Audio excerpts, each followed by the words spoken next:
Monsieur l'ambassadeur, bonsoir. Bonsoir. Les élections, le premier tour va arriver vite, très vite, puisque c'est ce dimanche. Est-ce que vous êtes prêts, vous-même, votre équipe est prête? Alors, nous allons avoir toute une série d'élections dans les mois qui viennent, puisque nous allons avoir les 2 tours des élections présidentielles, le 10 et le 24, et ensuite, début juin, nous aurons les élections législatives. Alors, ce que je peux dire quand même, d'abord et avant tout, à ceux qui nous écoutent, d'abord aux Français de la Principauté de Monaco, il faut vraiment, je pense, que nos compatriotes résidents et inscrits en principauté aillent voter. Ça, c'est la première chose que je voulais dire. La deuxième chose, c'est remercier évidemment le gouvernement princier, la mairie de Monaco et la direction de l'éducation nationale pour toute l'aide qu'elle nous apporte dans l'organisation de ces scrutins. Et justement, concernant les modalités, comment ça se passe? Comment est-ce que l'on peut aller voter ici à Monaco?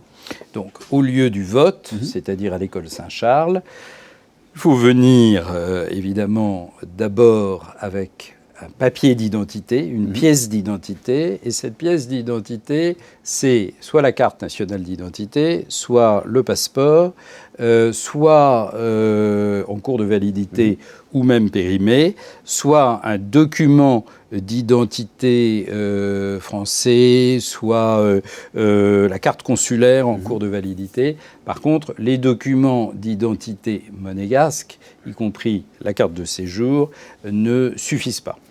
Et il faudra venir avec un masque. Et il faudra, d'autre part, effectivement, venir avec un masque. Que représente, pour un ambassadeur de France à l'étranger, une élection comme ça présidentielle? C'est important, bien sûr. Alors, c'est évidemment très important.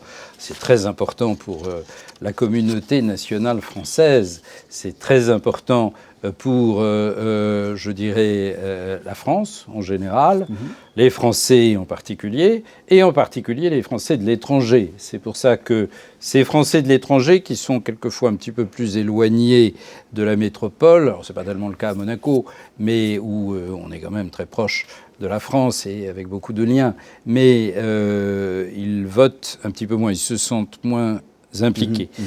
C'est très important parce que l'élection présidentielle est le cœur de notre système politique. Pour 5 ans, c'est ce qui détermine qui va être responsable de notre politique nationale et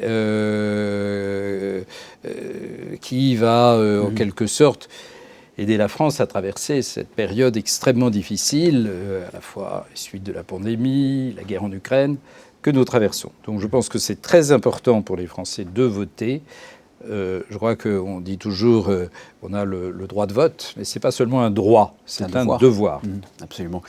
Et comme dans les bureaux de vote traditionnels, en France, est-ce qu'il y a des observateurs de chaque parti pendant ces élections ici? Alors bien sûr, et je veux remercier d'ailleurs tous les volontaires.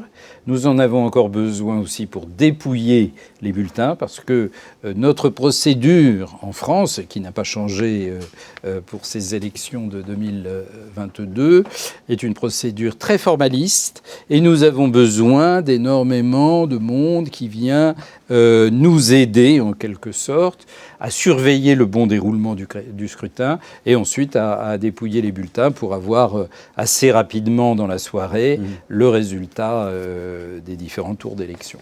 Mais écoutez, je crois qu'on a fait le tour là, sur ces élections présidentielles. Monsieur l'ambassadeur, merci. Mais c'est moi qui vous remercie. Et encore une fois, le message que le maximum de Français de Monaco aillent voter dimanche prochain et dimanche 24.